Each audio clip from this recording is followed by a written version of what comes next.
Hi, beautiful friend. It's Marnie. Welcome back to Life is Delicious. This week, we are on week 3 of reverse engineering our new year to create our own Midlife Manifesto. And the last 2 weeks, we tackled mind and body. And today, we're going to be talking about spirit. And spirit isn't about religion. It's that invisible, vital essence within us. That breath of life that animates our being, that inner spark that connects us to something bigger than ourselves. It's that quiet inner voice that calls us toward meaning, purpose, and authenticity. And it's the light within our soul that guides us through change, transition, and renewal. So it's important for us to find ways to honor our spirit and to bridge the gap between who we are and who we have the potential to become. So this week, I have 3 tips on how we can amplify our spirit, and then we'll talk about creating some identity statements all around the word spirit that we can add to our own Midlife Manifesto. Are you ready? Let's go. Number 1, start a 5 or 10-minute daily meditation or stillness practice. Find or create a space that inspires you, invigorates, or energizes you. It might be in your garden or a sunny corner of your home, or maybe it's a sacred space that you create for yourself. Keep it simple and easy to access, and make it a practice. Over time, you will come to look forward to this time with yourself like spending time with a really good friend. One of the things that I love to do when I take my space is to write in my journal. Often I will take the 5 or 10 minutes of silent time with just myself to just kind of reconnect and to get grounded. And that's when all the good ideas come. And then I sit with my journal for a little bit. So if that feels like a fit for you, that's a great idea. Maybe for you, it's a breathing meditation. Maybe you just sit with your breath for 3 to 5 minutes and just tune back into your inner rhythm. That's cool too. Or you can simply do a meditation that feels right for you.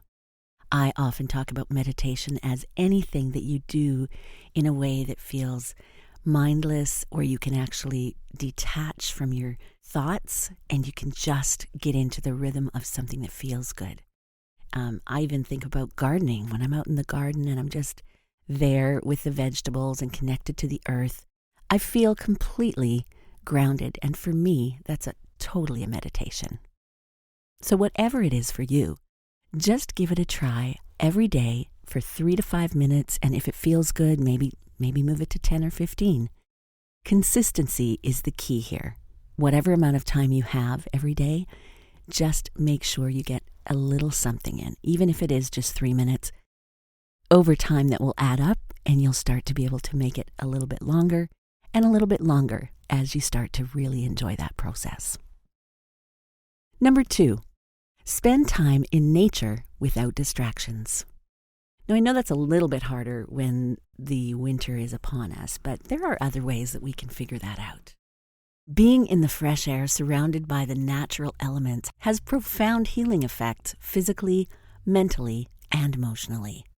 Studies show that even 15 minutes of sun on your face each morning can significantly increase serotonin levels and can help regulate your circadian rhythm, so you have a better night's sleep.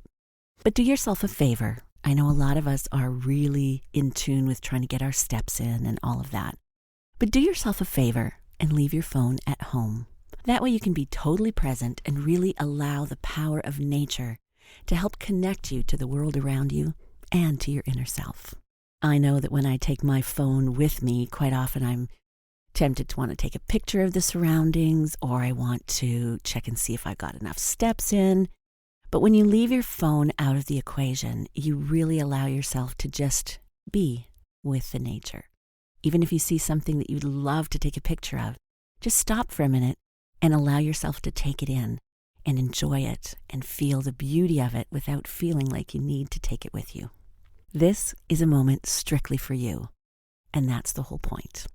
Number 3, read or listen to something that inspires awe or wonder each week. So that could be listening to an audiobook or finding a podcast that helps you get inspired or motivates you in some way. There are podcasts on every topic imaginable, from true crime to gardening to inspiring interviews and even cooking. So it's a great way to unplug from your internal dialogue and your to-do lists and input some positive vibes. Maybe you could join a book club or take a trip to your local used bookstore or library. Make time to look for books that speak to you. It can be a great way to find something new to captivate your senses and inspire some new ideas. I love this quote from Brené Brown. She says, "Midlife is when the universe gently places her hands upon your shoulders, pulls you close, and whispers, 'I'm not screwing around. Time is short. There are things to be done.'" So this week, I encourage you to try one or all three of those spiritual practices, and then sit with yourself or your journal, and let's create 1 to 3 identity-based statements that you can put into your Midlife Manifesto. Here's some examples. I am someone who listens to my inner wisdom and honors what it tells me about the life I want to live. I define myself as a person who values moments of reflection and spiritual growth as essential parts of my journey. I see myself as a guardian of my own spirit, protecting my joy and nurturing my sense of purpose with intention.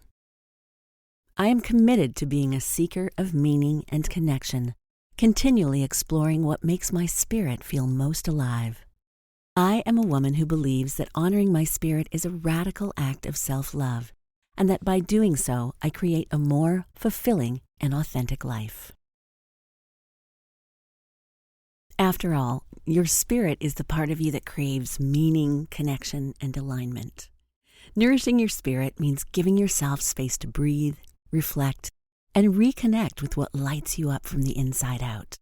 It's choosing practices, people, and experiences that make you feel grounded, hopeful, and alive. I hope you'll take some time to work on your spirit this week. I'll look forward to seeing you next Tuesday, where we're going to be talking about prioritizing our health. Have a great week, and I'll see you next time, right here on Life is Delicious. As we all know, life isn't always delicious. And one of the only constants we have in life is that things are always changing. Life can be a beautiful mess of twists and turns. And as we grow through each unique season of life, our needs change, our goals change, our priorities change, and our responsibilities change. And sometimes when the really hard stuff shows up, as it inevitably will, we can find ourselves lost and without a clear direction. Sometimes that can happen when we've had a huge life transition, like a divorce or a diagnosis, or we realize that our babies are all grown up and ready to be out on their own. And sometimes it can be a subtle or not so subtle restlessness that tells us we're ready to step into a bigger, bolder, more authentic version of ourselves. But one thing is for sure, we can't transition into what's next happily until we get really clear about what's weighing us down, what lights us up, and what we truly want when our soul whispers its truth. Happy is Not an Accident is a guided journal created to bring you back home to your truest self, to remember who you are, and to give you a safe place to explore and reflect on where you've been, where you really want to go, and who you want to become now. With deep, inspiring prompts, thought-provoking questions, and powerful exercises to help you excavate your most authentic self, Happy is Not an Accident will be the daily ritual that you look forward to as you step into this next awesome chapter of life. Give yourself the gift of self-reflection and create this beautiful life of yours on purpose and with intention. Get your copy or one for somebody that you love at lifeisdelicious.ca/happy.